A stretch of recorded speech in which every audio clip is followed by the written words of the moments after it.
সেই ক্ষেত্রে সেক্ষেত্রে আমরা যে জিনিসটা প্রথমেই আলোচনা করতে চাই, সিরাত বলতে আমরা রসুলে পাক সাল্লাল্লাহু আলাইহি সাল্লামের বেশি আলোচনায় যাব না, মানে বাহুল্য আলোচনায় যাব না। আমরা সবাই জানি সিরাত কি। সিরাত হচ্ছে জীবনী, কিন্তু কার জীবনী আমরা মিন করছি? আমরা মিন করছি রসুলে পাক সাল্লাল্লাহু আলাইহি সাল্লামের সিরাত, এবং তার জীবনের আলোয়, তার জীবনের শিক্ষা দর্শন, তার জীবনের সার্বিক দিকের বিবেচনায় প্যারেন্টিং আমরা কিভাবে করতে পারি সেইটা যদি বিষয় হয়ে থাকে, তাকে তার জীবনটায় তিনি কে এবং তার জীবনের সঙ্গে প্যারেন্টিং এর আমাদের আমাদের প্যারেন্টিং এর সম্পর্ক কি সেটাকে একটু আলোচনায় আনা দরকার। এই প্রথম পর্ব, আজকে সূচনা পর্ব, শুধুমাত্র এতটুকু ভিতরে সীমাবদ্ধ থাকবে, এবং এরপরে তার জীবনের বিভিন্ন পর্ব আসবে। তার মায়ের দিকটা, পারিবারিক বাবার দিকটা, তার বন্ধু বান্ধবদের দিকটা, রসুলের পাক সাল্লাহ সাল্লামের প্যারেন্টিং দিকটা। উনি নিজে প্যারেন্টেড হয়েছেন, উনি নিজে, ওনাকে প্রতিপালিত করা হয়েছে, প্রতিপালন করা হয়েছে, যার রিফ্লেকশন হচ্ছে ওনার চরিত্র, ওনার সিরাত। কাজেই আমরা ওই জায়গাটায় নজর দেব বা দেওয়ার চেষ্টা করবো ইনশাআল্লাহ। রসুল পাক সাল্লাহ সাল্লামের সম্বন্ধে বলা হচ্ছে, আল্লাহ রাব্বুল আলামিন বলেছেন রসুল পাক সাল্লাল্লাহু আলাইহি ওয়াসাল্লামের সম্বন্ধে, ওনাকে নির্দেশ দিয়েছেন আমাদেরকে বলার জন্য, বিশ্ববাসীকে বলার জন্য, বিসমিল্লাহ আউযু বিল্লাহি মিনাশ শাইতানির রাজিম, বিসমিল্লাহির রহমানির রহিম, কুল ইন কুনতুম তুহিব্বুনাল্লাহ। তুমি বলে দাও, আপনি বলে দিন, কাকে? বিশ্ববাসীকে। ইন কুনতুম তুহিব্বুনাল্লাহ, তোমরা যদি আল্লাহকে ভালোবাসো, ফাত্তাবিউনি, তাহলে আমার অনুসরণ করো। আল্লাহ রাব্বুল আলামিন রসুল পাক সাল্লাল্লাহু আলাইহি ওয়াসাল্লামকে নির্দেশ দিচ্ছেন সারা বিশ্বকে দ্ব্যর্থহীন কণ্ঠে শুনিয়ে দিতে, তোমরা যদি, হে বিশ্ববাসী, তোমরা যদি সত্যিকার অর্থেই আল্লাহকে ভালোবাসো, তাহলে আমার অনুসরণ করো। আমার অনুসরণ যদি করো, ইউহিব্বুকুমুল্লাহ, আল্লাহ তোমাদেরকে ভালোবাসবে। ওয়া ইয়াগফির লাকুম যুনুবাকুম, শুধু ভালোবাসবেন বিষয়টা এমন নয়, তোমাদের যত ভুল ভ্রান্তি হবে এই জীবনে চলার পথে, এগুলো আল্লাহ ক্ষমা করে দেবে। কারণ আল্লাহু গফুরুর রাহিম, আল্লাহ হচ্ছেন খুব করুণাময়, দয়াশীল, ক্ষমাকারী। কাজেই এক অসাধারণ উপস্থাপনা, declaration, universal declaration, wonderful declaration.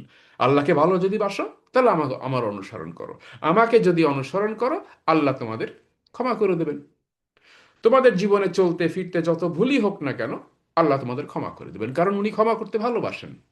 এক চমৎকার ডিক্লারেশন। সূচনাটা হয়েছে আমাদেরকে এইভাবে।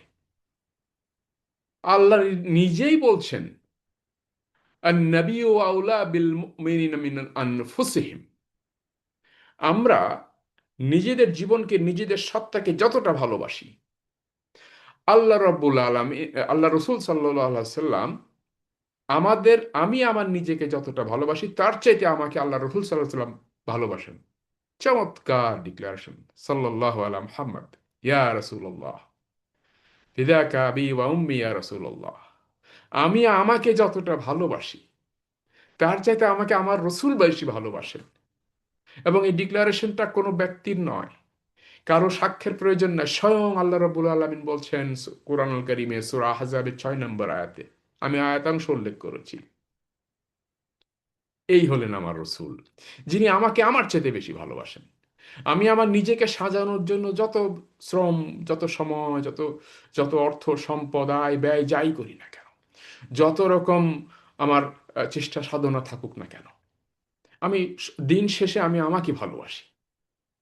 পৃথিবীর, সারা পৃথিবীবাসীর সাথে যত সম্পর্কই আমি রক্ষা করি না কেন বা চেষ্টা করি না কেন, সকল কিছু প্রচেষ্টার পেছনে কারণ একটাই, আমি আমাকে ভালোবাসি, আমাকে খুশি করতে চাই, আমাকে পৃথিবীতে গ্রহণযোগ্য রাখতে চাই, আমাকে পৃথিবীতে সম্মানিত রাখতে চাই।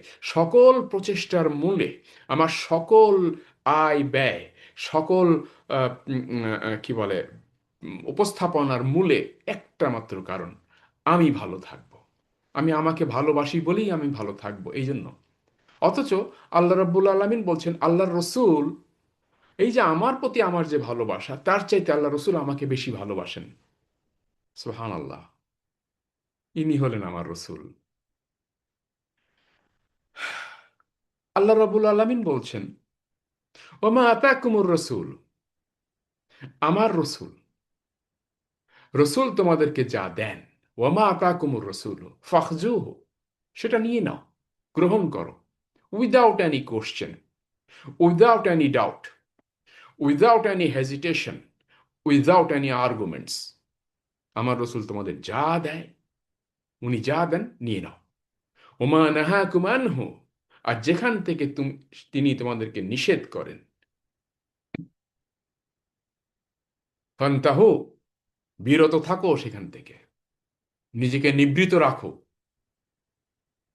একেবারে খুব সহজ, সাবলীল, ইউনিভার্সাল একটা প্রিন্সিপাল আল্লাহ রসুল আল্লাহ রাব্বুল আলামিন বলে দিয়েছেন আমাদের জন্য। আর এক জায়গায় বলছেন, আল্লাহ রাব্বুল আলামিন বলছেন, কসম কেটে বলছেন, ফালা ওয়া রব্বিকা, কখনো না, তোমার রবের কসম, লা ইউমিনুনা হাত্তা ইউহাক্কিমুকা ফাবিমা শাজারা বাইনাহুম, তাদের ভেতরে, অর্থাৎ মানুষের ভেতরে, ব্যক্তিতে ব্যক্তিতে, গোষ্ঠীতে গোষ্ঠীতে, পরিবারে পরিবারে, রাষ্ট্রে রাষ্ট্রে, দলে দলে, দলের বিরুদ্ধে দলের, দলের মধ্যে এক দলের সাথে আর এক দলের, যাই তাদের ভেতরে দ্বিমত সৃষ্টি হোক না কেন, বাইনাহুম সুম্মা লা ইয়াজিদু ফি আনফুসিহিম হারাজাম মিম্মা কাদাইতা, তুমি তাদের ভেতরে ফয়সলা করে দিবে, আর সেই ফয়সলা তারা নির্দ্বিধায় মেনে নেবে, মনের মনের ভেতরে কোনো রকম দ্বিমত রাখবে না যে রসুল সাল্লাল্লাহু আলাইহি সাল্লাম আমার বিপক্ষে ফয়সলা দিলেন।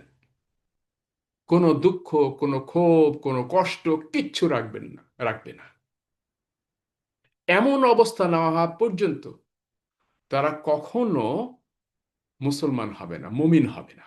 ওয়াইউসাল্লিমু তাসলিমা, এবং পরিপূর্ণ নিঃশর্ত আত্মসমর্পণ তোমার সিদ্ধান্তের ক্ষেত্রে, তুমি কাজী হিসাবে যে ফয়সলা দিয়েছ বা দিবে, সেই ফয়সলা তারা যতক্ষণ পর্যন্ত without any question, doubt, hesitation and arguments তারা মেনে না নিচ্ছে, ততক্ষণ পর্যন্ত কেউ মুমিন হবে না। যতই মুমিনের দাবি করুক, যতই ইমানদার দাবি করুক, যতই আল্লামা, মুফতি, শেখ নামের আগে বসাক, সারা পৃথিবীবাসী তাকে ভালোবাসে, শেখ আল্লামা বলে জানে, আল্লাহর কাছে সে মুমিন নয়। যদি না আল্লাহ রসুল সাল্লাহ সাল্লামের কোনো নির্দেশনা, কোনো ফয়সলা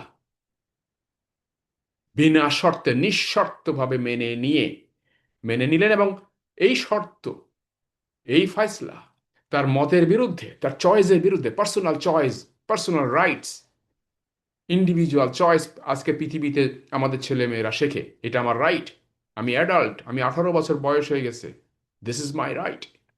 এই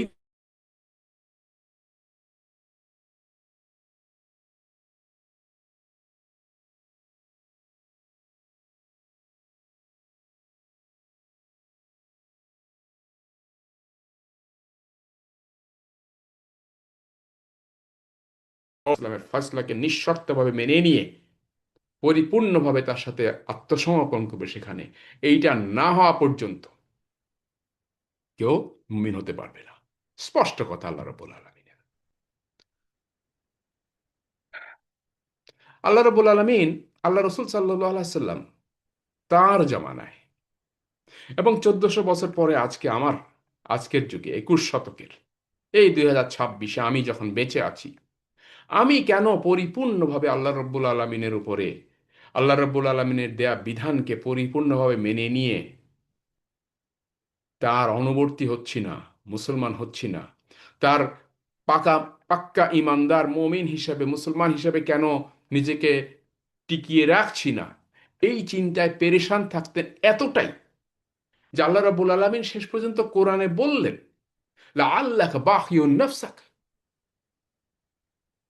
মনে হচ্ছে তুমি তোমার জিন্দেগিটাই শেষ করে দিবে, তুমি তুমি তোমার জীবনটাই শেষ করে দিবে, আল্লাহ ইয়াকুনু মুমিন, কেন তারা মুসলমান মুমিন হচ্ছে না, এই চিন্তায়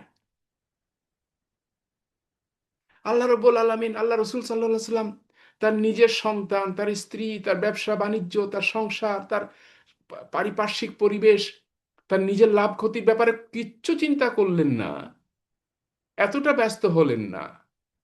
অথচ ব্যস্ত হয়ে পড়লেন, মানুষ কেন ঈমান আনছে না?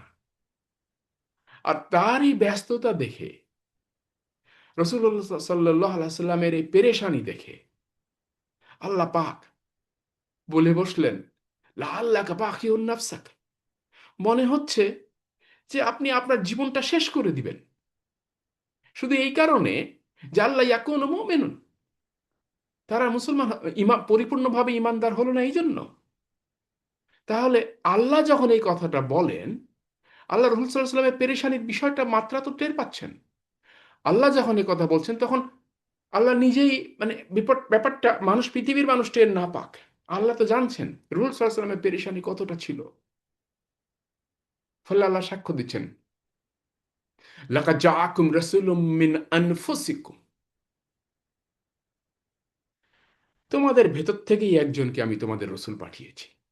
আজিজুন আলাইহি মা আনিতুম, তোমাদের মধ্যে তোমাদের দুঃখ কষ্ট তার কাছে খুব ভারী হয়ে যায়, তোমরা দুঃখ কষ্টে থাকো, সেটা ওনার জন্য খুব কষ্টের হয়ে যায়। আল্লাহ কোরআনে কারিমে রসুল সাল্লাহ সাল্লামকে বলেছেন, মা আনজালনা আলাইকাল কোরআন লিতাশকা, এই কোরআন তোমার উপরে এই জন্য নাজিল করিনি যে এটা নিয়ে, এটাকে ধারক হওয়ার কারণে, বাহক হওয়ার কারণে তুমি কষ্টে পড়ে যাবা। আর এখানে আল্লাহ রাব্বুল আলামিন রাসূল সাল্লাল্লাহু আলাইহি সাল্লামের ব্যাপারে বলছেন, আমাদেরকে বলছেন, সারা বিশ্ববাসীকে, লাকাদ জাআকুম রাসূলুম মিন আনফুসিকুম, তোমাদের নিজেদের মধ্য থেকে আমি রসূল পাঠিয়েছি। আজিজুন আলাইহি মা আনিতুম,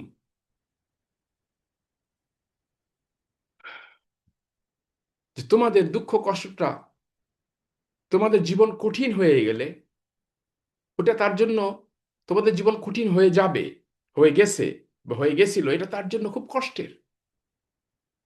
হারিসুন আলাইকুম, তোমাদের জন্য উনি তোমাদের উপরে সজাগ দৃষ্টি রাখছেন, তোমাদের উপরে, তোমাদের জন্য মঙ্গল কামনা করছেন। বিল মুমিনিন, মুমিনদের জন্য তিনি খুব স্নেহশীল, রউফুর রহিম, খুব মানে দয়াময়, করুণাময়, তিনি খুব ভালোবাসেন, খুব নরম দিল মুমিনদের জন্য। আল্লাহর, স্বয়ং আল্লাহ রাব্বুল আলামিন তার রসুলের ব্যাপারে সাক্ষী দিচ্ছেন আমাদের কাছে। আমরা কখনো এইভাবে ভাবিনি, সাল্লাল্লাহু আলা মুহাম্মদ, আমরা কখনো এইভাবে ভাবি না আমার রসুলকে। রসুল সাল্লাল্লাহু আলাইহি সাল্লামের বিষয়টা হলো কি, রিয়েলাইজেশন, শুধু পড়া না, শুধু হাদিস মুখস্থ করা না, কিংবা হাদিস শোনা না, ওয়াজ শোনা না, রসুলের সিরাত শোনা না, রসুলের সিরাত শোনা, পড়া, এটার বিষয়টা হচ্ছে যে এমন ভাবে পড়া, এমন ভাবে শোনা, এমন ভাবে তাকে ফিল করা যে আমি আল্লাহ রসুল সাল্লাহ সাল্লামের জীবনে তার সম্মুখে উপস্থিত হয়ে বসে আছি, আমি তার কষ্টটা ফিল করছি।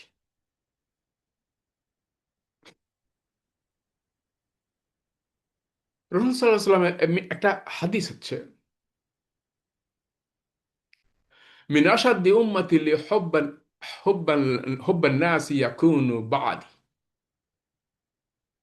আমার উম্মতের মধ্যে আমাকে অত্যাধিক ভালোবাসবে,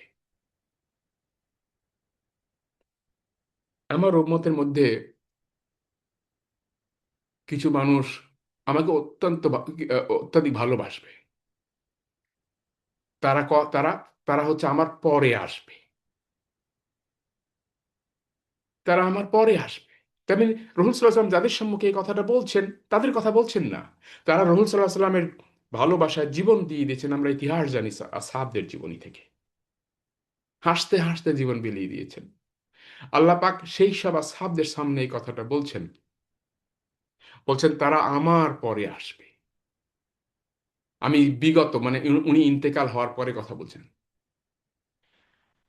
ইয়াম আহাদুহুম লাউ রানি, তারা ইয়াদু ইয়াওয়াদ্দু আহাদুহুম লাউ রাআনি, তারা এমন ভাবে নিজেদের মনের আশা পোষণ করবে যেন তারা আমাকে এ, এ, এ, এ, এ, মানে দেখো, এমন আশা পোষণ করবে যে তারা তাদের সমস্ত বিআহলিহি ও মালিহি, তার সমস্ত সম্পদ, আত্মীয় স্বজন, বউ বাচ্চা, বাবা মা স্বামী সন্তান, তার বাড়ি গাড়ি প্যালেস, তার ফ্ল্যাট, তার জমি, তার ব্যাংক ব্যালেন্স, সোনা দানা, মার্সিডিজ গাড়ি, সব কিছু দিয়ে হলো যদি আমাকে দেখতে পেত।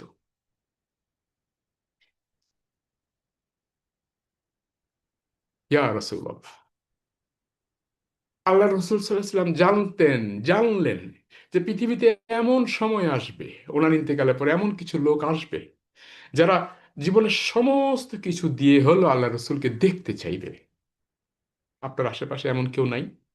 আপনার কখনো এমন মনে হয় না যে আমি আমার সব চলে যাক, দিয়ে দিই, শুধু একবার শুধু রসুল সাল্লাহ সাল্লামকে দেখতাম? এই হলেন আমার রসুল, যিনি 1400 বছর আগে উম্মতের এই বাসনা, এই আকাঙ্ক্ষা, এই তড়পানিটা টের পেয়েছেন।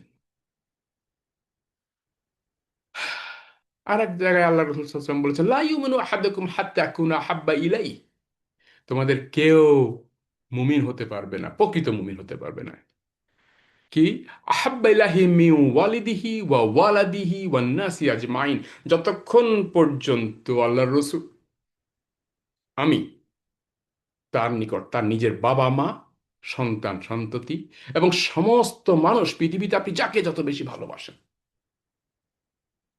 এই সমস্ত ভালোবাসার মানুষের, আপনার সাথে সম্পর্কিত সকল মানুষের চাইতে বেশি ভালোবাসা যদি আপনি না বাসেন, বেশি প্রিয় যদি আপনি রাসূল সাল্লাল্লাহু আলাইহি ওয়াসাল্লাম না হন আপনার কাছে, তাহলে আপনি মুমিন হতে পারবেন না। আমরা কেউ পারবো না।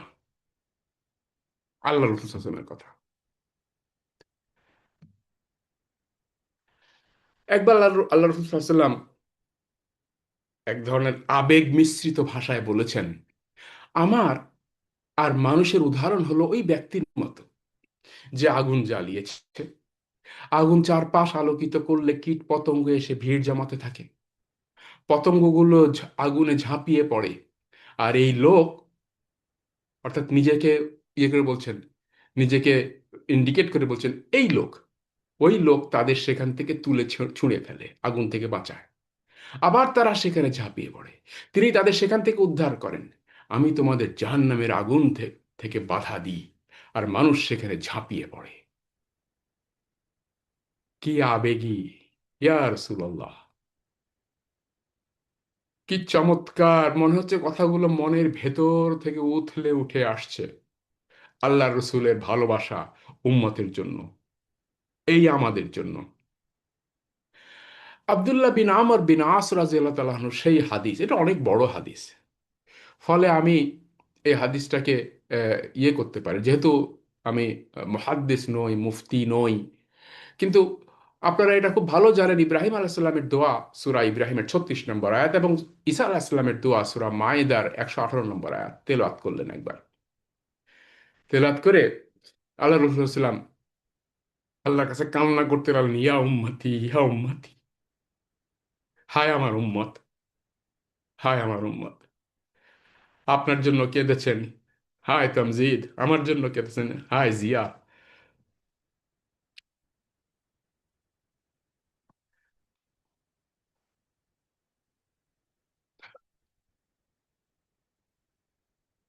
রসুল সাল্লাল্লাহু আলাইহি ওয়াসাল্লামের কান্না দেখে আল্লাহ তো জানতেন কি জন্য কাঁদছেন, ইয়া উম্মতি, ইয়া উম্মতি। আল্লাহ রাব্বুল আলামিন রোজ জিবরাইল আলাইহিস সালামকে পাঠালেন, যাও। এই হাদিসটা অনেক বড় হাদিস, আমি পড়েছি। তো যাই হোক, আমি পড়ে যেটা বুঝেছি আমার মতো করে আমি বলছি। আল্লাহ রসুল সাল্লাল্লাহু আলাইহি ওয়াসাল্লাম কাছে আসলেন জিবরাইল আলাইহিস সালাম, ইয়া রাসূলুল্লাহ।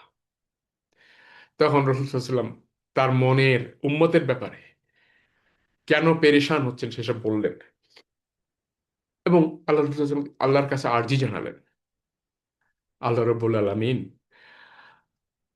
আল্লাহ রসুল সাল্লাল্লাহু আলাইহি ওয়াসাল্লামকে আশ্বস্ত করলেন, বললেন, ওয়ালা সাউফা ইউতিকা রাব্বুকা ফাতারদা, আমি খুব শিগগিরই আপনাকে এত দেব, এত দেব, এত দেব, আপনি খুশি হয়ে যাবেন। আমার আপনার মুক্তির জন্য আমরা এত পাপ করতেছি, সারাদিন করি। 21 শতকের 2026 সালের এত টেম্পটেশন, এত কিছু, পণ করে বাসা থেকে বের হই, তারপরও পাপে জড়ায় যাই। রাতে শোয়ার পরে তো শোয়ার সময় তওবা করে ঘুমানোর আগে শুই, আমি আর ভুলটা করব না, সকালে উঠে ভুলটা করি। কি বিপদের ভিতরে আছি আমি, আপনি, আমরা। আমার এই বিপদকে আল্লাহ রাব্বুল আলামিনের রসুল, আল্লাহ রসুল সাল্লাল্লাহু আলাইহি ওয়াসাল্লাম আজ থেকে 1400 বছর আগে ফিল করেছেন। ফিল করে কাঁদলেন, ইয়া উম্মতি, ইয়া উম্মতি। আর আল্লাহ পাক আমাদের ক্ষমা করবেন বলে আশ্বস্ত করেছেন রাসূল সাল্লাল্লাহু আলাইহি ওয়াসাল্লামকে, ওয়ালা সাউফা ইউতিকা রাব্বুকা ফাতারদা। আপনার রব আপনাকে খুব শিগগিরই এত দেবেন, এত দেবেন, আপনি খুশি হয়ে যাবেন। এই যে আশ্বস্ত করা, এই যে অ্যাসুরেন্স, এর পেছনের যে যে যে যে যে এর মধ্যে যে ফিলসফি, এখানে যারা বোঝার তারা খুব ভালো করে বোঝেন যে এখানে একটা বিরাট আহ, আশ্বস্ত করার বিষয় আছে। খুব লিমিটেড একটা বক্তব্য আল্লাহ পাক দেন। আপনি খুশি না হওয়া পর্যন্ত আমি আপনাকে দিতে থাকবো, এত দেবো যে আপনি খুশি হয়ে যাবেন। কাজে আমি কত দেবো এর কোনো শেষ, এর কোনো সীমানা রাখিনি। এক চমৎকার উপস্থাপনা আল্লাহর পক্ষ থেকে, আল্লাহ রসুল সাল্লাহ।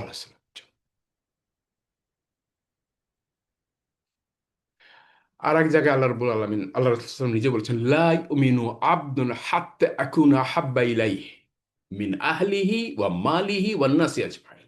ওই এর আগে যে একটা হাদিসের কথা বলেছি, সেইটাই একটু ভিন্ন ভাষা আল্লাহ রাব্বুল আলামিন, আল্লাহ রাসূল আরেক জায়গায় বলেছেন যে তোমাদের ভিতরে কেউ খাঁটি মুমিন হতে পারবে না যতক্ষণ না আমি তার কাছে তার প্রিয় ব্যক্তিত্ব, তার প্রিয় পরিবার, তার প্রিয় ধন সম্পদ এবং মানুষের সমস্ত মানুষ তার সাথে সম্পর্কিত, তার দেখা না দেখা যত মানুষকে সে ভালোবাসে, সকল মানুষের চাইতে, সকল বস্তুর চাইতে, সকল কিছুর চাইতে আমি যতক্ষণ না তার কাছে বেশি প্রিয় হব, ততক্ষণ পর্যন্ত তোমরা কেউ খাঁটি মুমিন হতে পারবে না। আমরা শুরুই করেছিলাম আল্লাহ রাব্বুল আলামিনের সেই ঘোষণা দিয়ে, কুল ইন কুনতুম তুহিব্বুনাল্লাহ ফাত্তাবিউনি। তোমরা যদি আল্লাহকে ভালোবাসো তাহলে আমার অনুসরণ করে। আর আল্লাহ রসুল সাল্লাল্লাহু আলাইহি ওয়াসাল্লামকে অনুসরণ করা তার পক্ষে কখনোই সম্ভব নয় যদি না সেই ব্যক্তির মনের ভেতরে আল্লাহ রসুল সাল্লাল্লাহু আলাইহি ওয়াসাল্লামের জন্য ভালোবাসা, মায়া, দয়া, পৃথিবীর যাবৎ তাবৎ কিছু চাইতে বেশি না থাকে, তার পক্ষে সম্ভব না। সিরাত পড়া এবং সিরাত বোঝা এবং সিরাতকে উপলব্ধি, রিয়েলাইজেশনের জন্য এই জায়গাটা খুব গুরুত্বপূর্ণ। আপনি যে আঙ্গিকে, আপনার পক্ষে যেভাবে সম্ভব, যে দৃষ্টিকোণ থেকে সম্ভব, যে ব্যাখ্যায় সম্ভব, যে বিশ্লেষণে সম্ভব, যে কোন যেভাবেই সম্ভব, আপনাকে রসূল সাল্লাল্লাহু আলাইহি সাল্লামকে, উম্মতকে, আমাদের প্রত্যেকের রসূল সাল্লাল্লাহু আলাইহি সাল্লামকে বুঝে নিতে হবে। তার জীবনের প্রতিটা দিক যদি আমরা বুঝে নিতে পারি তাহলে আমাদের পক্ষে সম্ভব তাকে ভালোবাসা, এবং এতটা ভালোবাসা যে আমার চাইতে আমি তাকে বেশি ভালোবাসবো। দেখেন, বীরে মাউনার ঘটনা, একজন সাহাবী হারাম বিন মিলহান রাদিয়াল্লাহু তাআলা জিহাদের ময়দানে ওনার বর্ষা যখন পেছন থেকে এসে ওনার বুকের পেছন থেকে, পিঠের দিক থেকে ঢুকে বেরোয় গেল, বর্ষার আগা পেছন থেকে ঢুকলো, বুক ফোড় করে বেরোয় গেল। উনি একটা আচমকা ধাক্কা খেলেন পেছন থেকে, কিন্তু পেনও ফিল করলেন। যেই বুকের ভেতর থেকে বর্ষার আগাটা বেরোতে দেখলেন, ফিনকি দিয়ে রক্ত বেরোচ্ছে আর নিজের জীবন চলে যাচ্ছে, ওই রিয়েলাইজেশনটা হলো, ঠিক ওই রিয়েলাইজেশনের মুহূর্তে অসহ্য ব্যথায়, তীব্র ব্যথায় উনি উনি কাতর। আর সে সময় উনি কি বলে ওঠেন, আল্লাহু আকবার, ফুজতু ওয়া রাব্বিল কাবা, ফুজতু ওয়া রাব্বিল কাবা, এই কাবার রবের কসম আমি সফল হয়েছি। কি চমৎকার, কি টাইমিং, কি অসাধারণ ডিক্লারেশন, কি অসম্ভব, মানে significant way of this declaration. আল্লাহর কসম, আল্লাহ সর্বশ্রেষ্ঠ, আল্লাহু আকবার। আমি ওই রবের কসম আমি সফল হয়েছি। কি সফল হলেন উনি? আল্লাহ রসুল সাল্লাল্লাহু আলাইহি সাল্লামের সাথে সম্পর্ক রেখে, তাকে ভালোবেসে, তার ইত্তেবা করার সাথে সাথে করার মাধ্যমে বীরে মাউনার ঘটনায় এই সাহাবী নিজের জীবনকে নিঃশেষ হতে দেখছেন। যে মুহূর্তে উনি বুঝলেন যে আমি মারা যাচ্ছি, সেই মুহূর্তে উনি বলে উঠলেন, ফুজতু ওয়া রাব্বিল কাবা, ফুজতু ওয়া রাব্বিল কাবা, এই কাবার রবের কসম আমি সফল। এই যে পারসেপশন, এই যে অনুভূতি, আমাদের হয়তো সেরকম কোনো ঘটনার সম্মুখীন হতে হবে না, কিন্তু আমাদের নিজেদের পরিমণ্ডলে যে যেখানে আছি, জীবনের একটা শেষ সময় তো আমাদের আসবে, সেই সময় যেন আমরা এই তৃপ্তি নিয়ে যদি যেতে পারি, আল্লাহর কসম আমি আমার রসুলকে ভালোবেসে তার ইত্তেবা করতে করতে করতে করতে আজকে এই মুহূর্ত পর্যন্ত আসতে পেরেছি। এটুকু যদি না হয়, তাহলে না সিরাত পড়া হলো, না সিরাত জানা হলো, না রসুল সাল্লাহ সাল্লামের সিরাতের পথে চলা হলো। বড় সাংঘাতিক বিষয়। আল্লাহ রসুল সাল্লাহ সাল্লাম বলেছেন, শাফাআতি লিআহলিল কাবাইর মিন উম্মতি, আমার উম্মতের যারা কবিরা গুনায় লিপ্ত, আমার শাফাত তাদের জন্য। ইয়া রাসূলুল্লাহ সাল্লাল্লাহু আলা মুহাম্মদ, ইয়া রাসূলুল্লাহ, কি চমৎকার আশার বাণী! আমার উম্মতে যারা কবিরা গুনাহ করে ফেলেছে, আমার শাফাত তাদের জন্য। অর্থাৎ সগীরা গুনাহ আল্লাহ মাফ করে দেবেন, কবিরা গুনার হিসাব দেওয়া লাগবে, একেবারে পাই পাই করে হিসাব দেওয়া লাগবে। আল্লাহ যাকে হিসাবের জন্য ধরবেন তার কোনো নিস্তার নাই। কেউ নিজের আমল দিয়ে আল্লাহর কাছ থেকে নিস্তার পাবে না। আমার ইসলামের পারসেপশনটা এটুকু। কেউ আমল আকাশ সমান আমল করেছে, বিল গেটসের মতো অস মানে অপরিমিত সম্পদ দান করেছে, 50 বার 100 বার হজ করেছে, তার এই আমল দিয়ে আল্লাহর কাছে সে কখনো শাফাত পাবে না, মুক্তি পাবে না, যদি না আল্লাহর রহম করেন। আর আল্লাহ রহম করবেন তার উপরেই যার ব্যাপারে রসুল সাল্লাল্লাহু আলাইহি সাল্লাম যাকে শাফাত করবেন। কাজেই শাফাআতি, আমার শাফাত লি আহলি কাবায়ের, যারা কবিরা গুনাহ করে ফেলেছে, মিন উম্মতে, আমার উম্মতের যে অংশটা কবিরা গুনাহ করে ফেলেছে। দেখেন, একটা ভিন্ন জগতের কথা বলি। আমাদের এই যে বিশ্ব জগতের কথা বলছি, ইউনিভার্স, আমরা জানি আলো প্রতি সেকেন্ডে 3 লক্ষ কিলোমিটার যায়, 1 সেকেন্ডে। আমরা এই টেলিস্কোপে যতটা, হাবল টেলিস্কোপে আমরা যা দেখতে পাই, বিজ্ঞানীরা যা দেখেন, আজকে আমাদেরকে নাসা দেখাচ্ছে, ওই মঙ্গল গ্রহের বিভিন্ন চিত্র দেখাচ্ছে, বিভিন্ন গ্রহ উপগ্রহ দেখাচ্ছে, গ্যালাক্সিজ দেখাচ্ছে। তো আমাদের এই পৃথিবীটা কত বড়, তাই না? আমাদের কাছে মনে হয় সূর্যটা আমাদের কাছে প্রতিদিন সূর্য ওঠে, আমরা দেখি। কালকে সকালে ইনশাল্লাহ আমাদের যারা বেঁচে থাকবো তারা আবার সূর্যোদয় দেখব। আমাদের এই পৃথিবীর 13 লক্ষ পৃথিবীকে সূর্যের ভিতরে বসানো সম্ভব। 13 লক্ষ পৃথিবীকে সূর্যের ভিতরে বসানো সম্ভব। আর এই সূর্য পর্যন্ত যেতে আমাদের মাত্র 9 মিনিট সময় লাগবে আলোর গতিতে। 9 মিনিট। তাহলে বিশ্বের যে এই বিশ্ব যে ইউনিভার্স, তার শেষ মাথায় যেতে আমাদের আলোর গতিতে ওই প্রতি সেকেন্ডে 3 লক্ষ মাইল। আমি বিভিন্ন সময় বিশ্বের বিভিন্ন দেশে যাই। ইংল্যান্ড, এই কয়দিন আগে জার্মানি থেকে আসলাম। তো বিমানে আপনারা যান, বিমানের সর্বোচ্চ গতি, আগে যেটা ওই যে শব্দের গতিতে যেত, যেটা কনকর্ড, সেটা তো এখন বন্ধ হয়ে গেছে, এখন আর নাই। তবে এখন যেগুলো সর্বোচ্চ যায় 650 মাইল যায় ঘন্টায়। ঘন্টায় 650 700 মাইলও যায়। এই যাত্রী বিমানের কথা বলছি, যাত্রী বিমান। সেকেন্ডে 300, 3 লক্ষ কিলোমিটার যাচ্ছে আলো। এই দূরত্ব, এইরকম গতি যদি আমাকে আপনাকে দেওয়া হয়, তাহলে আমরা যদি যেতে থাকি, প্রতি সেকেন্ডে 3 লক্ষ কিলোমিটার গেলাম উড়ে, তাহলে আমাদের 9,300 কোটি বর্ষ লাগবে, 9,300 কোটি বছর লাগবে পৃথিবী এখন পর্যন্ত, এই ইউনিভার্সের বিশ্বজগতের যতটুকু জানা গেছে তার শেষ পর্যন্ত যেতে।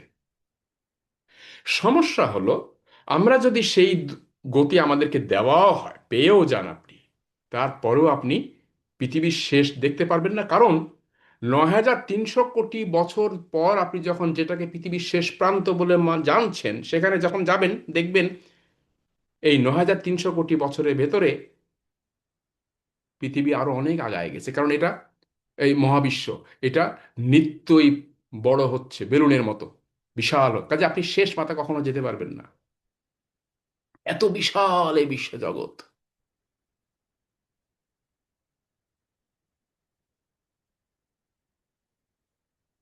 এর শেষ মাথা কখনো পরিমাপ করা যায়নি। আপনি পাহাড়ের কথা বলি আমরা, 1,000 ফুট উঁচু একটা পাহাড়, এর ওজন কত মেপে আমরা কখনো মাপিনি। বিজ্ঞানীরা বিভিন্ন কৌশলে এটাকে মাপার চেষ্টা করেছেন। তারা দেখেছেন 1,000 ফুট উঁচু একটা পাহাড়, 1,000 ফুট কিন্তু খুব বেশি না, 1,000 ফুট উঁচু একটা পাহাড় 1,000 বিলিয়ন কেজি, তার মানে 1 ট্রিলিয়ন কেজি। একটা ধারণা দিই, আপনারা যারা ইয়েতে গেছেন, মক্কাতে ওমরাতে গিয়ে জাবালে নূর, হেরা গুহা দেখেছেন তো?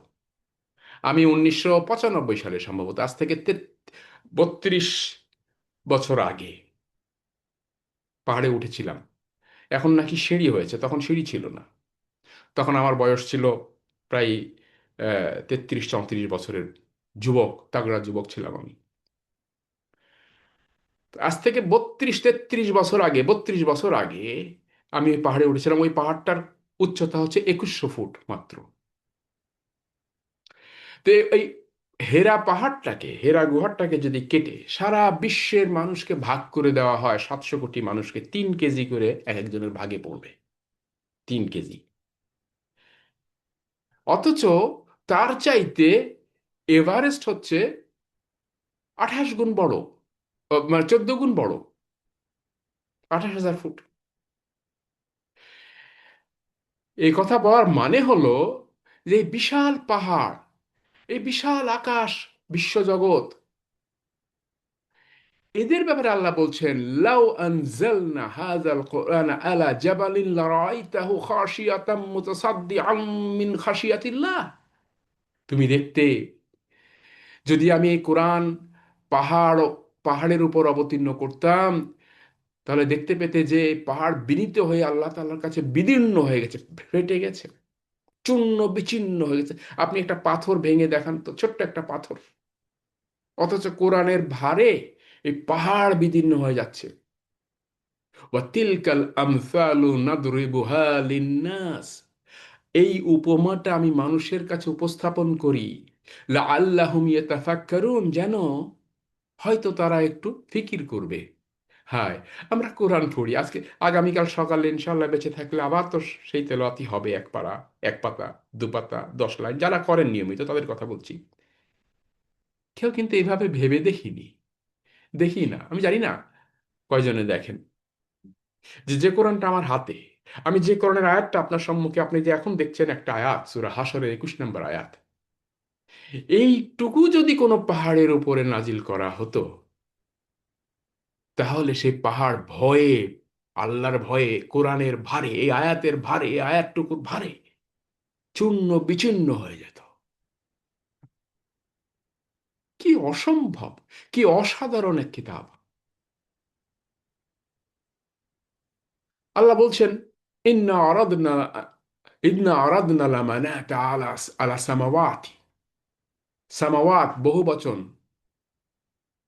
জমার সিগাতে বলা হচ্ছে, বহু বচনের সিগা বলা হচ্ছে, যে আমি চাইলাম, এরাদা করলাম, এই আকাশকে, এই এই আমানত আকাশ সমূহকে, আকাশ মণ্ডলীকে, ওয়াল আরদ, ওয়াল জিবাল, পৃথিবীকে, আর এই পাহাড়কে,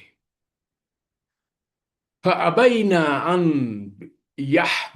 ইয়াহমিলনাহা, তারা সব অস্বীকার করলো এটাকে ক্যারি করতে।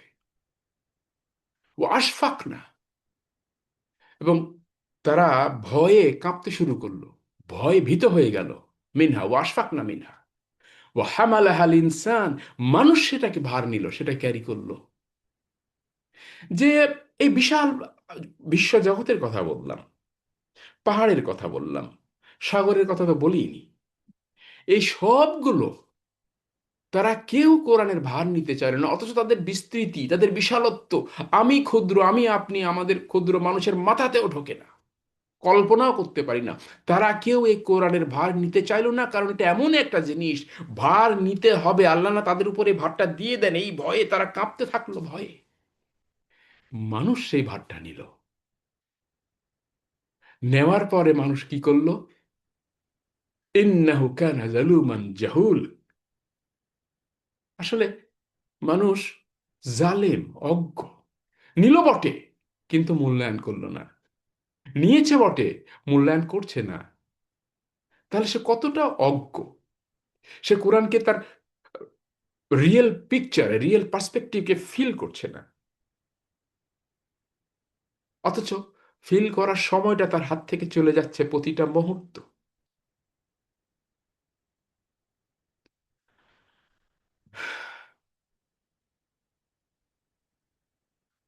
আল্লাহ পাক বলছেন শাহরুর রমাদান, এই যে সম্মুখে আগামী মাস, আর কয়েকটা দিন পরেই তো, আল্লাযিনা উনজিলা ফীহিল কুরআন, এই মাসেই তো কোরআন নাজিল করেছি, হুদাল লিন্নাসি ওয়া বায়্যিনাতিম মিনাল হুদা, মানুষের জন্য সুস্পষ্ট পথ নির্দেশকারী এবং ন্যায় অন্যায়ের মাঝে পার্থক্য বিধানকারী।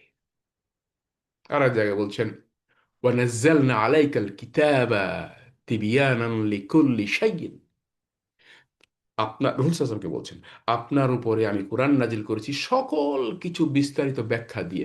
আমরা কোরআন পড়ি কিন্তু জীবনের সমাধান খুঁজে পাই না, আমাদের কত সমস্যা। আমার আছে 50টা, আপনার 20টা, কারো আছে 10টা, কারো আছে 100টা। অথচ এই সমস্যার সমাধান আমরা কোরআন খুঁজে পাই না, কোরআনে খুঁজে পাই না। আল্লাহ পাক বলছেন সব কিছুর সমাধান, সব কিছুর বিস্তৃত সুস্পষ্ট বর্ণনা দেওয়া হয়েছে এখানে। আরো দেওয়া হয়েছে যে এই সমস্যা থেকে কিভাবে পথ বের করতে হবে, ওয়া হুদা ওয়া রাহমা, এখান থেকে কিভাবে তুমি স্থিতিশীলতা পাবা, এখানে কিভাবে রহমত পাবা, এখানে কিভাবে তুমি হতাশ হয়ে গেছো, তুমি স্ট্রেসড হয়েছো, তুমি ডিপ্রেসড হয়েছো, তুমি অ্যাংশাস হয়েছো, অ্যাংজাইটিতে সাফার করছো, তুমি ইরিটেবল হয়েছো, অথচ এখান থেকে তুমি তুমি আশাহীন হয়ে গেছো, আশাহত হয়েছো, এখান থেকে কি করে তুমি সুসংবাদটা পাবো, বা বুশরা লিল মুসলিমিন, এখান থেকে কিভাবে মুসলমানরা আশা আশা পাবে, আশার বাণী পাবে, মুক্তি পাবে, রাহমত পাবে, পথ পাবে। এই জন্য তোমাকে আমি কোরআন নাজিল করছি, এবং সেখানে সব কিছু বয়ান করে দিয়েছি। এই যে কোরআন, এই কোরআনকে সম্মুখে রেখে, এই কোরআনটা যার উপরে নাজিল হয়েছে তিনি হলেন আল্লাহ রসুল সাল্লাল্লাহু আলাইহি সাল্লাম। পৃথিবীবাসী কারো পক্ষে এতদিন যারা গত হয়ে গেছেন এবং আগামী 2000, 10,000, 1 লক্ষ, 2 লক্ষ, 10 লক্ষ, আল্লাহ পাক কেয়ামত শেষ, কেয়ামত নেওয়া পর্যন্ত যারা আসবেন, তাদের কারো পক্ষে কোরআন বোঝা সম্ভব নয় যদি না তারা আল্লাহ রসুল সাল্লাল্লাহু আলাইহি সাল্লামকে বুঝতে পারেন। খুব ভেরি সিম্পল, আল্লাহ রসুলকে বোঝা ছাড়া কোরআন বোঝা অসম্ভব, অকল্পনীয়, অবাস্তব। আপনি আপনার সন্তানকে, আমার আমি আমার সন্তানকে পৃথিবী বোঝাবো, তারা পৃথিবীতে এই চ্যালেঞ্জগুলো মোকাবেলা করে চলবে, অসম্ভব যদি না তারা রসুল সাল্লাহ সাল্লামকে বোঝে। রসুল সাল্লাহ সাল্লামকে বুঝতে হলে, রসুল সাল্লাহ সাল্লাম যেদিন রসুল হয়েছেন 40 বছর বয়সে, ইন্তেকাল করেছেন 23 বছর, 63-তে, এই 23 বছর নয়, বরং রসুল সাল্লাম যেদিন জন্ম নিয়েছেন, কারণ আমাদের মনে রাখতে হবে আল্লাহ রসুল সাল্লাহ সাল্লাম নিজেও প্যারেন্টেড, তাকে প্রতিপালন করা হয়েছে, প্রতিপালনের জন্য পরিবেশ তৈরি করা হয়েছিল, প্রতি পদে পদে তিনি জানতেন না, কেউ জানতো না, কিন্তু তাকে আল্লাহ পাক পরিবেশ জুগিয়ে দিয়েছেন।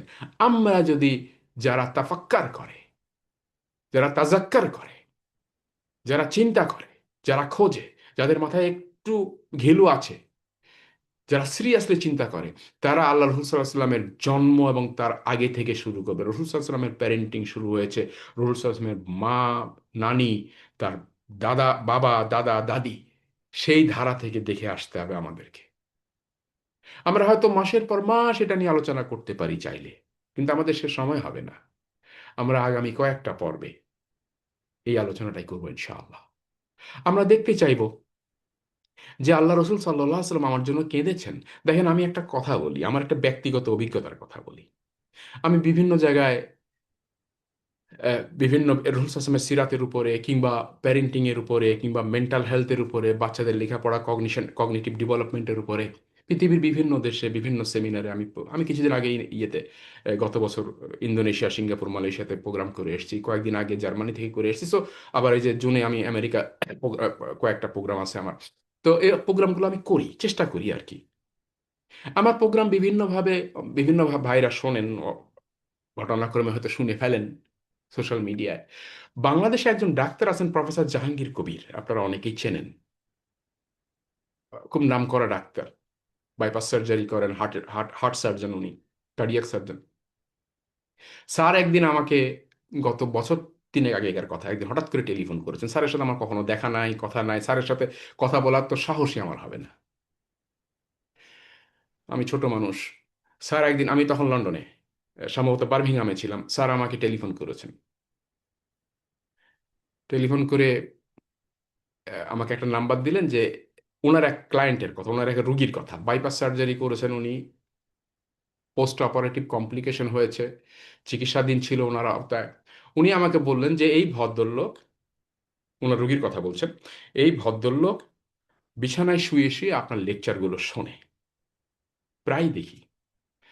আমাকে কিছুদিন আগে রিকোয়েস্ট করেছে যে আমি আপনার সাথে যোগাযোগ করে দিতে পারি কিনা।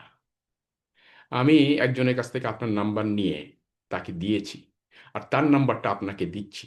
ওই ভদ্রলোক রিলিজ করে দিলাম, এই ইয়ে করে রিলিজ করে দিয়েছি, বাড়ি নিয়ে যাচ্ছে, আমার করার কিছু নাই।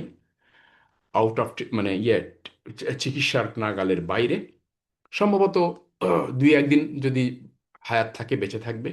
আপনি ওই ভদ্রলোক আপনার সঙ্গে কথা বলতে চান, একটু কথা বলেন যদি সময় হয়। স্যার আপনি নাম্বারটা দেন, আমি দেখছি। আমি স্যারের কাছ থেকে নাম্বার নিয়ে আধা ঘন্টার ভিতরে টেলিফোন করেছি ওই ভদ্রলোকের নাম্বারে। ভদ্রলোক একজন ধরেছেন, এক ছেলে, বললেন যে আমি ওনার ছেলে, উনি কিছুক্ষণ আগে মারা গেছেন। এই যে কষ্টটা, এই ভদ্রলোক আমার সাথে কথা বলতে চেয়েছেন, বলে আমার আব্বা আপনার লেকচার শুনতেন, সালাম দিতে চেয়েছিলেন আপনাকে। আমাকে খুব ভোগায়, মানে আমাকে, আমার মনে পড়ে। আমি কেন বলছি এটা? আমার, আলহামদুলিল্লাহ, আমার এক দাওয়াতি টার্গেট ছিলেন, উনি এখন অস্ট্রেলিয়া আছেন, অ্যালভিন রামোস গার্সিতুকা। আমি বছর চারেক তার পিছনে কাজ করেছিলাম। আলহামদুলিল্লাহ, আল্লাহ তাকে হেদায়েত দিয়েছেন, উনি অস্ট্রেলিয়া আছেন। আরেকজন ছিলেন বাংলাদেশের এক, আমি নাম বলছি না, আহ, এক শীল পরিবারের একজন, আল্লাহ তাকে হেদায়েত দিয়েছেন। উনি এখন ঢাকার পার্শ্ববর্তী একটা জায়গা, এখন সেটা যে নিজেই জেলা, সেখানে কাজ করছেন, মুসলমান। উনি দুটো বাচ্চা নিয়ে আছেন। আর একজন, উনিও বাংলাদেশি, আলহামদুলিল্লাহ, উনিও ভালো আছেন। আর একজন, আমি যখন মেন্টাল হসপিটালের উপপরিচালক ছিলাম, আমার হসপিটালে উনি চাকরি করতেন। তার কাছে বেশ কিছুদিন উপস্থাপন করার সুযোগ হয়েছে আমার, বিভিন্ন কায়দা করে আর কি, যতটুকু সম্ভব হয়। আল্লাহ ওনাকে হেদায়েত দিয়েছেন। কানাডার এক মহিলা, উনি কানাডা আছেন। এনাদের কথা আমার মাঝে মধ্যে মনে পড়ে। কিন্তু এই যে না দেখা ভাইটা, যিনি আমার লেকচারটা শুনেছিলেন এবং আমার সঙ্গে একবার সালাম বিনিময় করতে চেয়েছিলেন, প্রায় আমার কথা মনে, আমি তার কথা মনে পড়ি।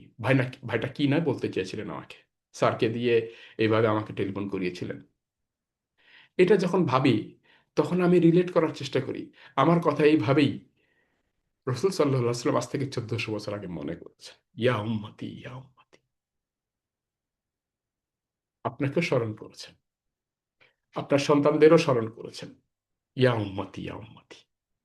আপনি যদি আপনার সন্তানদের মানুষ করতে চান, বাঁচাতে চান জাহান্নামের আগুন থেকে, তাহলে এই আল্লাহ রসুলকে, তার বেড়ে ওঠা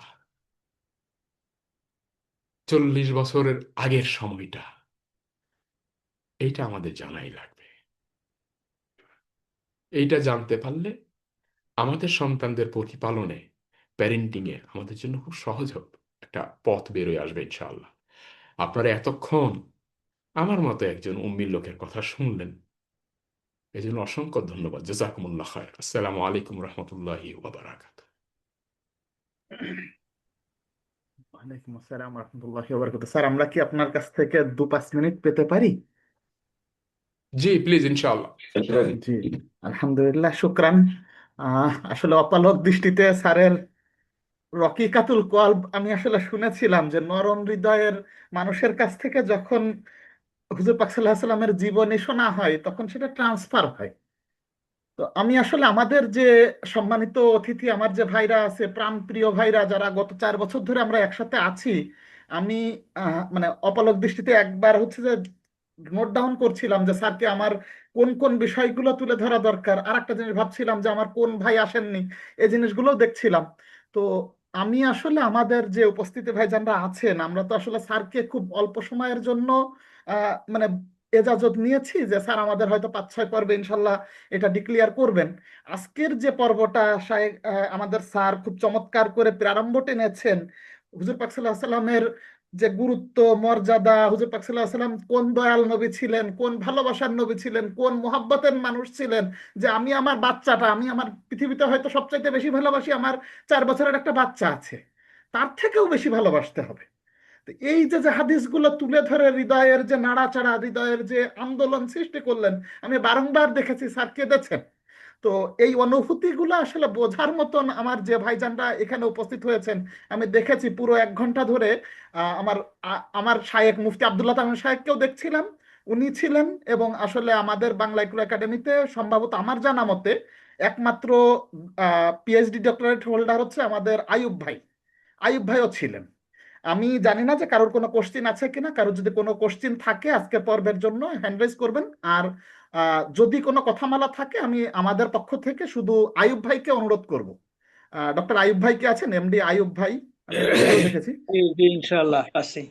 হ্যাঁ আইয়ুব ভাই, আমার কাছে মনে হয়েছে যে স্যারের এই সংক্ষিপ্ত আয়োজনে স্যার যে ডেলিভারটা দিয়েছেন, এটা আমাদের তরফ থেকে, বাংলা একটু একাডেমির তরফ থেকে আমাদের ভালো লাগা বা আমাদের গুছিয়ে যতটুকু অনুভূতি, এটা খুব সংক্ষেপে আপনিই বলার জন্য উপযুক্ত মানুষ।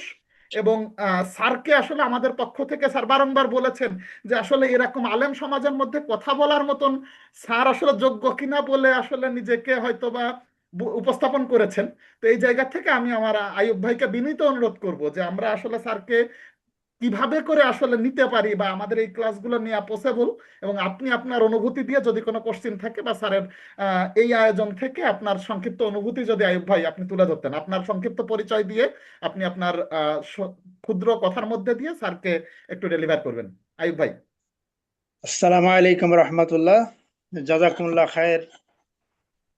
আহ, আমি বাংলা একাডেমির একজন শিক্ষার্থী, এটা আমার বড় পরিচয় এখন। আর ভিডিওটা আমি একটু অন করে নিলে ভালো হয়। ও, আহ, আচ্ছা,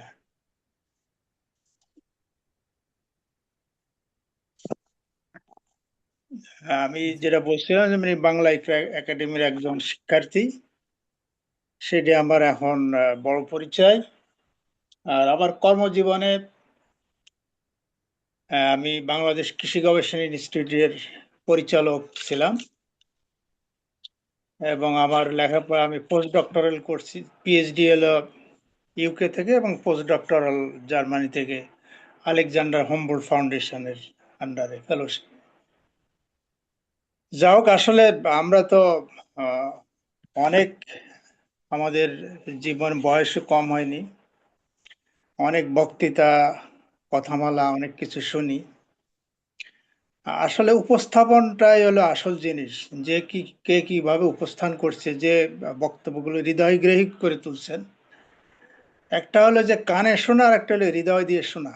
এই দুটোর ভিতরে পার্থক্য, অনেক পার্থক্য। তা আমাদের যে স্যার, উনি যিনি বক্তব্য রাখলেন, ওনাকে অনেক অসংখ্য ধন্যবাদ।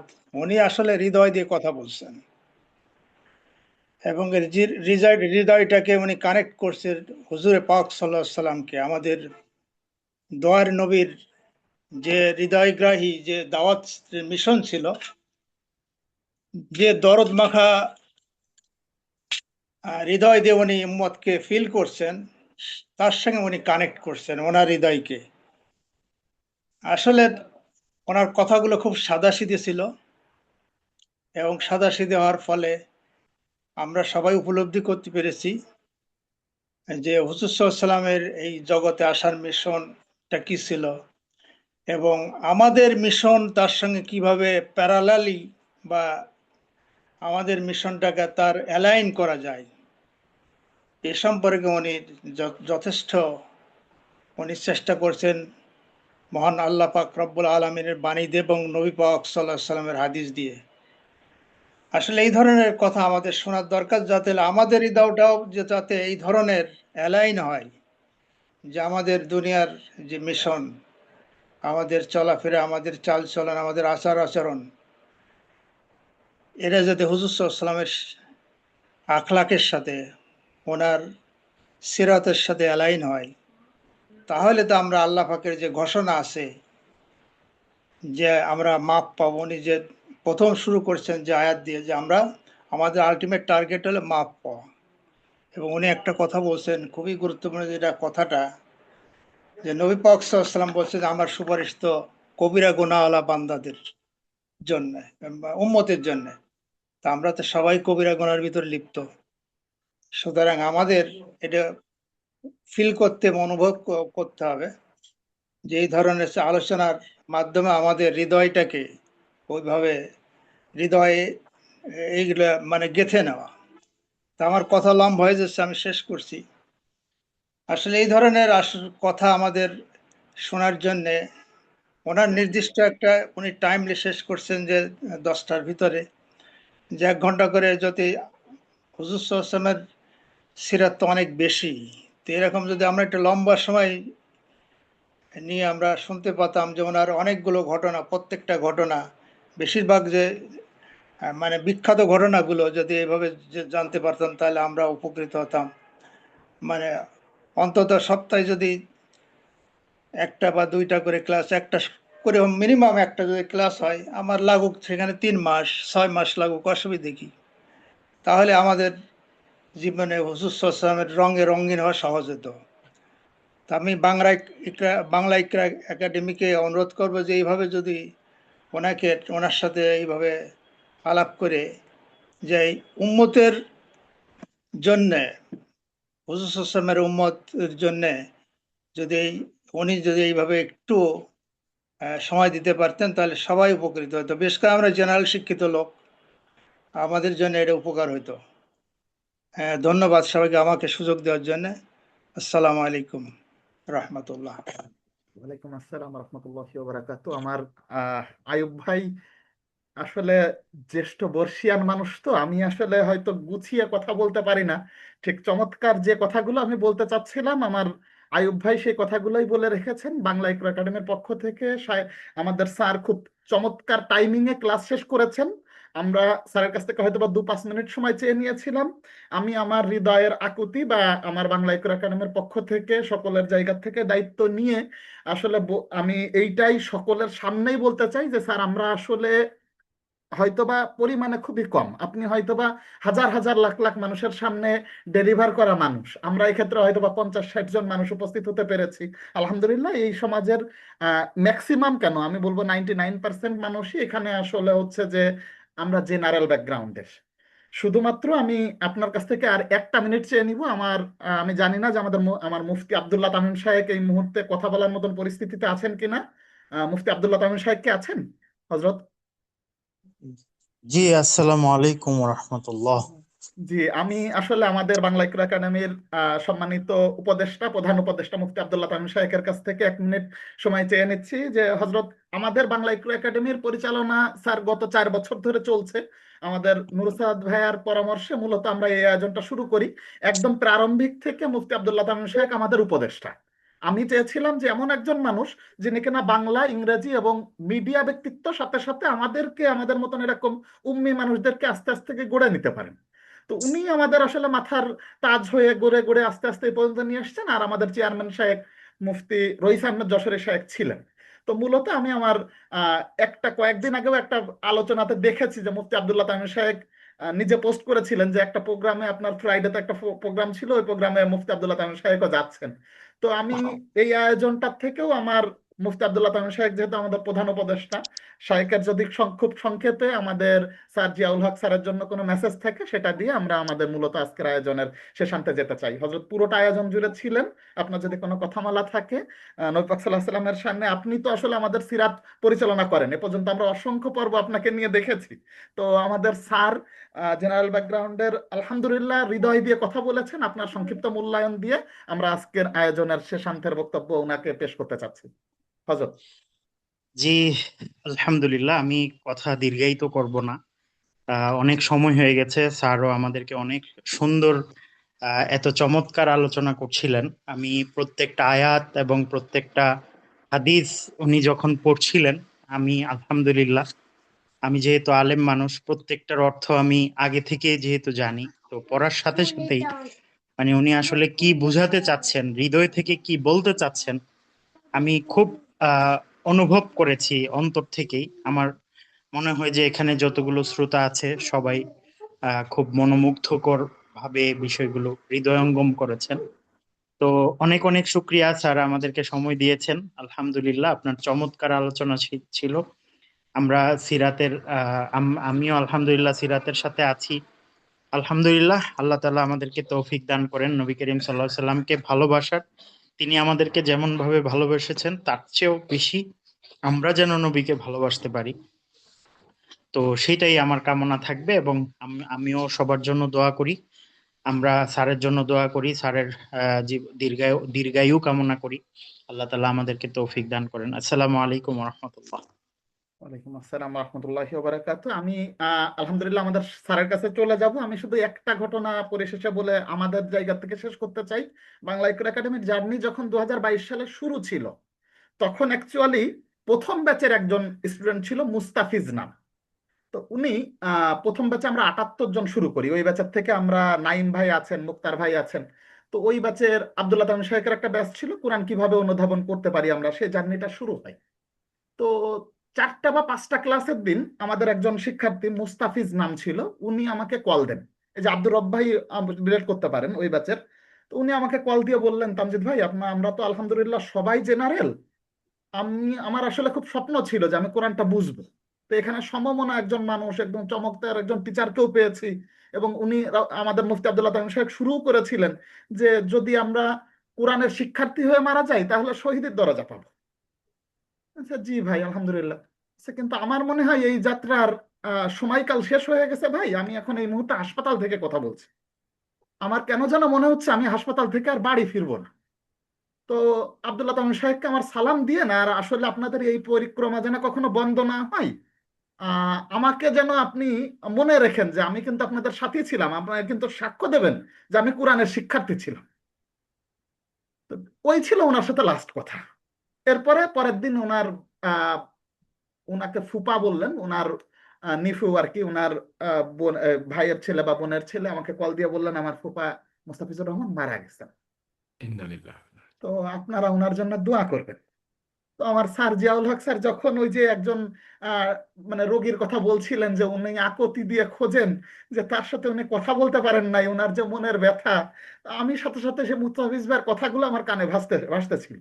যে উনি আসলে বলেছিলেন, উনি আমাকে তখন আমরা করতাম কি, আমরা একটু সংকীর্ণ মনা ছিলাম যে বাংলা ইকরা একাডেমির কোনো শীট বা কোনো লেকচার আমরা একটা গ্রুপে রাখবো, এরকম চিন্তা ভাবনায় ছিলাম।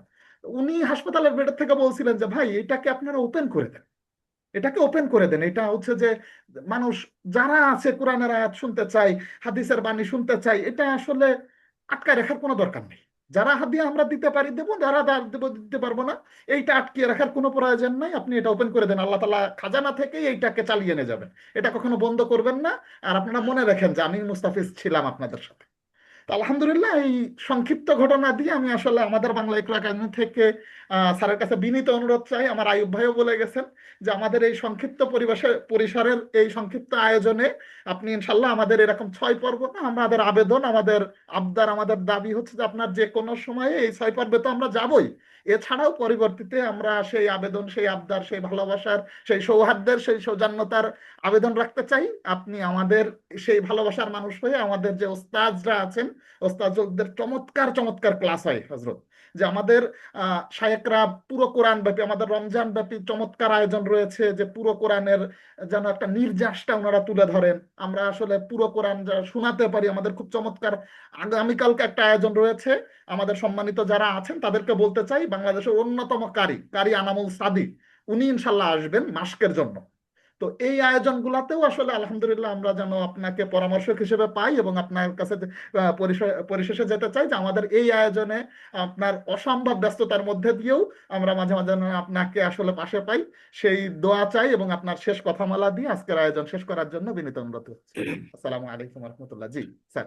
ওয়ালাইকুম। আসলে বিষয়টা যেটা হলো, আপনারা বললেন নিজের কথা আপনার মানে আপনাদের কাছ থেকে, বক্তার কাছ থেকে শ্রোতা হিসেবে শোনা, আহ, ইতিবাচক সুনাম শোনা, এটা কষ্টের।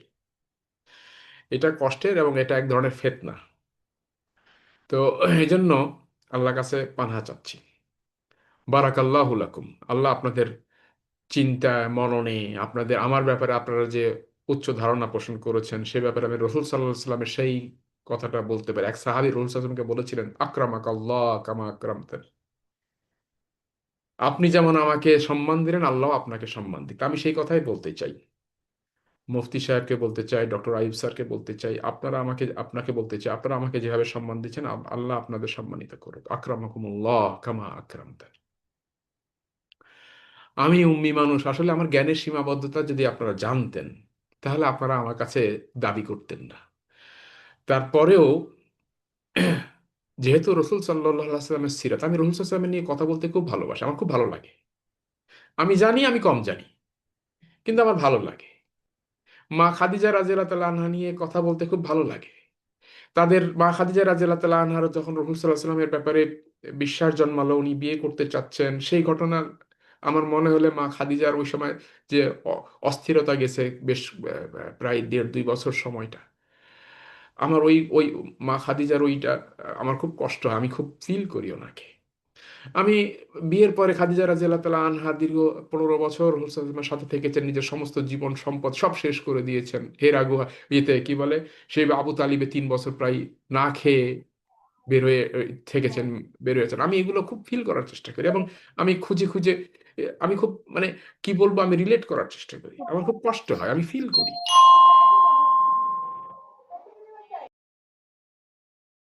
স্যার আপনি মিউট হয়ে গেছেন, কাইন্ডলি একটু আনমিউট করে নেবেন প্লিজ। ও, আমি আনমিউট আছি, আমি তো মিউট জি জি হয়েছে জি খেয়ালই জি করি। জি জি জি আপনারা স্যার। আমাকে যেভাবে সম্মান দিয়েছেন, আমি যে কথা এতক্ষণ যে কথাগুলো বলছিলাম, আসলে আমি তো বুঝতেই পারিনি যে আপনারা আমি মিউট হয়ে আছি। রসুল পাক সাল্লাল্লাহু আলাইহি সাল্লামকে এক সাহাবী বলেছিলেন, আকরামাক আল্লাহ কামা আকরামতানি। তা আপনারা আমার আমাকে সামনে বসিয়ে রেখে আমার বক্তব্যের ব্যাপারে দু কথা ভালো কথা বলেছেন, এটা আমার জন্য একটু শোনাটা কষ্টের, এবং এটা এক ধরনের ফিতনাও বটে। তা আমি আপনাদেরকে আল্লাহর কাছে দোয়া করি, আল্লাহ আপনাদেরকে সম্মানিত করুক। আপনারা যেমন আমাকে সম্মানিত করেছেন, আল্লাহ আপনাদের সম্মানিত করুক। কিন্তু আমার বিষয়টা আমি বলে রাখি, আমার জ্ঞানের ধারা খুবই, আমি খুবই দুর্বল। আমার কাছ থেকে আপনারা খুব বেশি পাবেন আশা করেন না, কারণ এটা সম্ভব না, আমার পুঁজিই কম। কিন্তু আল্লাহ রসুল সাল্লাহ সাল্লামকে নিয়ে কথা বলতে আমার খুব ভালো লাগে, আমি খুব ফিল করি ওনার কষ্টের জীবনটা, ওনার ইয়েটা, রসুল সাল্লাল্লাহু আলাইহি সাল্লামের জীবনের বিভিন্ন পর্ব নিয়ে। আহ, জ্ঞান কম হয়েছে তো কি হয়েছে, আমি তোতলা হয়েছি তো কি হয়েছে, আমি মাদ্রাসায় পড়িনি তো কি হয়েছে, আমি তোতলা বোবা, আমার ভাষা আল্লাহ বোঝেন না? বোঝেন তো। কাজেই কোরআন নিয়ে কথা বলতে আমার ভালো লাগে, রসুল সাল্লাল্লাহু আলাইহি সাল্লাম নিয়ে কথা বলতে আমার ভালো লাগে। তো সেই হিসেবে যদি কখনো আমি যতটুকু জেনেছি বা শুনেছি বা বুঝেছি সেটা যদি আপনাদের সাথে শেয়ার করতে হয়, তাহলে আমি করবো ইনশাআল্লাহ। কিন্তু এটাও সত্য যে আমি বিশ্বের বিভিন্ন, নিজের দেশ তো বটেই, বাংলাদেশ তো বটেই, বিশ্বের বিভিন্ন দেশে আমার বয়সও হয়েছে, অসুস্থ, এই গত 4 দিন ধরে আমি অসুস্থ, অ্যান্টিবায়োটিক খাচ্ছি, এই অবস্থা আপনার সাথে কথা বলেছি আজকে, যেহেতু আগে আপনার সাথে আমি এর আগে বেশ কিছুদিন আপনাকে ঘুরিয়েছি সময় দিতে না পেরে। তো এই জন্য আমার নিজের একটা জড়তা আছে। তো আমি চেষ্টা করব, সবসময় হয়তো কমিটমেন্ট রাখতে না পারলে আমি চেষ্টা করবো যতটুকু পারি, আপনাদের সাথে বসতে পারি বসবো, এইটুকু এই জন্য যে আমি শিখবো, শেখার জন্য বসতে রাজি আছি।